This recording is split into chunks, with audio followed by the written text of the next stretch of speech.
दुनिया में दो तरह के इंसान होते हैं। एक वो जिनके लिए जो मिल गया उसी को मुकद्दर समझ लिया, बेहद मौलिक आवश्यकताएं पूरी हो रही तो बस उसी में खुश है, न आगे बढ़ने की इच्छा न कोई सपने। और दूसरे होते हैं वो इंसान जिनका मानना है कि जो मिला है इससे बेहतर की तलाश करिए, अगर मिले दरिया तो समंदर की तलाश करिए। ये वो इंसान है जो खुली आंखों से सपने बुनते हैं, जिनके लिए कहीं ठहर जाना जीवन नहीं है। रोज नए सपने, नई चुनौतियों और नए जोश के साथ बस चलते जाना है आगे और आगे। ऐसे ही महत्वाकांक्षी शख्स हैं विजय शंकर मिश्र जी।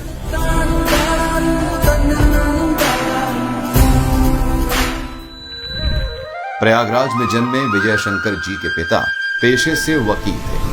कमाई थी पर जरूरत से कम। 38 लोगों का संयुक्त परिवार और कमाने वाले हाथ महज 3। अतः बचपन बहुत सुख सुविधा के साथ नहीं गुजरा और जवानी में कदम रखते रखते विजय जी को एहसास होने लगा अपने ऊपर आने वाली जिम्मेदारियों का। अतः मन लगा के पढ़ाई की और पिताजी के नक्शे कदम पर चलते हुए इलाहाबाद यूनिवर्सिटी से लॉ की डिग्री हासिल की। जो बचपन हमारा बीता वो बहुत ही ख़राब स्थिति में बीता।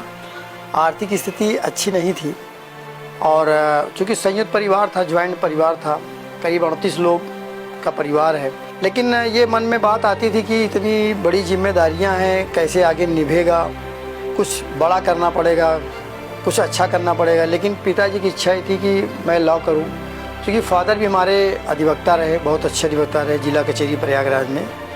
वो ये कहते थे कि बेटा तुम कुछ भी करो लेकिन तुम वकालत ज़रूर करो। और मुझे कभी कभी लगता है कि वकालत करके भी बड़ा अच्छा किया। और वकालत करने के जब मैं प्रैक्टिस में आया तो कुछ साल के उपरांत पिताजी की डेथ हो गई। अब उम्र बढ़ी और एक यंगस्टर उम्र में आए तो लगा कि इस तरीके से चीज़ें नहीं चल पाएंगी और लगा कि अब जिम्मेदारी मेरे ऊपर बहुत बड़ी है और आने वाले समय में जिम्मेदारी बहुत बड़ी होने वाली है।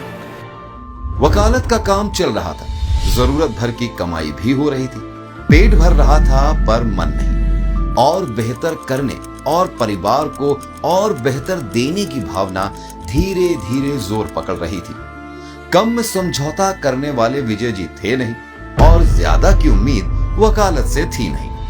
उनकी महत्वाकांक्षा उन्हें बार बार झकझोर रही थी, पर अभाव था सही दिशा का, सही प्लेटफॉर्म का। जब काम करते थे वकालत में तो ये लगता था कि वास्तव में हम कभी उबर पाएंगे या नहीं उबर पाएंगे, या कभी इस तरह का कोई ऐसा सिस्टम मिल जाता, कोई ऐसी कंपनी मिलती कि मैं उबर जाता, क्योंकि मुझे पैसे की सख्त ज़रूरत थी और स्थिति परिस्थिति बहुत ही ख़राब हो चुकी थी। वकालत तो ठीक चल रही थी, लेकिन क्या हो रहा था कि जो हमारी ज़रूरतें थी वो पूरी नहीं हो पा रही थी। और मन में एक बात ज़रूर थी कि अगर हमें कोई ऐसी कंपनी, कोई ऐसी संस्था, कोई ऐसी ऑर्गेनाइजेशन कभी मिला, मैं उसकी तलाश में था और हमें लगता था कि मिलेगा ज़रूर कोई ना कोई, और मैं बिल्कुल उसको बहुत शिद्दत से ढूंढ रहा था कि अगर हमें कोई कंपनी, कोई संस्था मिली, कोई ऑर्गेनाइजेशन मिला तो मैं अपने सपने को उसी संस्था, ऑर्गेनाइजेशन, कंपनी से पूरा करूँगा। ये हमको पता था कि मन ही मन ये कुछ ना कुछ तो सोच ही रहे हैं, हम लोगों के लिए, बच्चों के लिए, फैमिली के लिए कुछ ना कुछ बड़ा परिवार के लिए करने के लिए, सबके सपनों को सच करने के लिए। साल 2019 श्री संजय पांडे जी ने नींव रखी सेम डे ग्रुप की।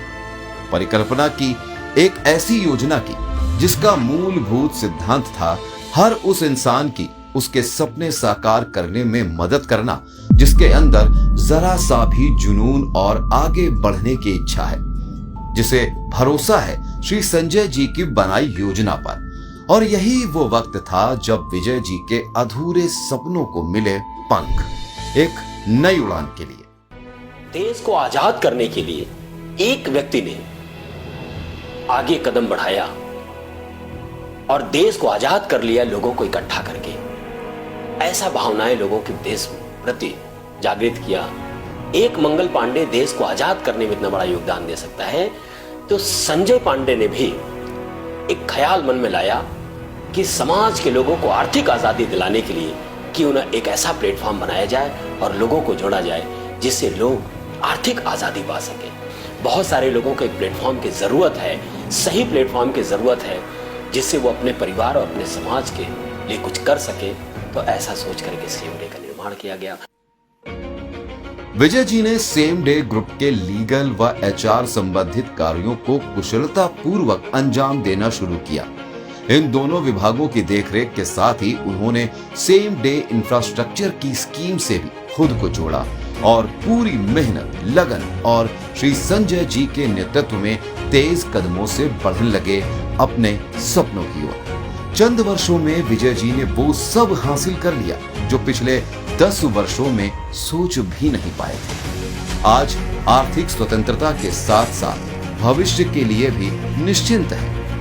खुद का फ्लैट, 2 चौपहिया वाहन, बच्चों के लिए उत्तम शिक्षा का बंदोबस्त और निरंतर कमाई का जरिया, शायद इसी सब की तो चाहत थी विजय जी को। सेम डे के पहले जब मैं वर्किंग में था अपने वकालत पेशे में, तो हमें एक शायरी याद आती थी हमेशा कि सुबह चला जाता हूँ और शाम को चला आता हूँ और फिर भी मैं न जाने क्यों रोज़ कमाने चला जाता हूँ। और यकीन मानिए कितना ज़्यादा संघर्ष का पेशा था। और अभी मैं कंपनी का लीगल और एचआर डिपार्टमेंट देखता हूँ, लेकिन मैं सोचता था कि शायद मेरे सपने पूरे नहीं हो पाएंगे जो हम देख रहे हैं, क्योंकि नौकरी से पूरा हो पाना तो बहुत मुश्किल है। लेकिन जब ये प्लेटफार्म मिला सेम डे का, तो लगा यार कुछ ना कुछ कर सकते हैं ज़रूर। एक जैसे लगा कि ग्रेट अपॉर्चुनिटी हमको मिल गई। वो सारा कुछ ऊपर वाले ने दिया, छोटी गाड़ी से बड़ी गाड़ी, एक मकान से 2 मकान और एक लग्जरियस लाइफ दिया। तो ये कहने की बातें नहीं है, ये होती है कि सोच, एक अच्छा विजन मिला, एक अच्छी सोच कंपनी के साथ मिली हमें, और हमें लगे यार वास्तव में इस कंपनी में अपने सपने को पूरा कर सकते हैं। सही कहा है किसी ने कि असंभव कुछ नहीं। अगर आप जुझारू हैं, अगर आपके सपने जीवित हैं और आपके पास सेम डे जैसा मंच है, तो सफलता आपके कदम न चूमे ऐसा संभव नहीं। सेम डे ग्रुप सिर्फ कोई नौकरी या व्यापार नहीं है, ये एक विचारधारा, एक सोच जिसका लक्ष्य है पूरे परिवार को नई ऊंचाइयों तक ले जाना। Alone we can do so little. Together we can do so much. Helen Keller।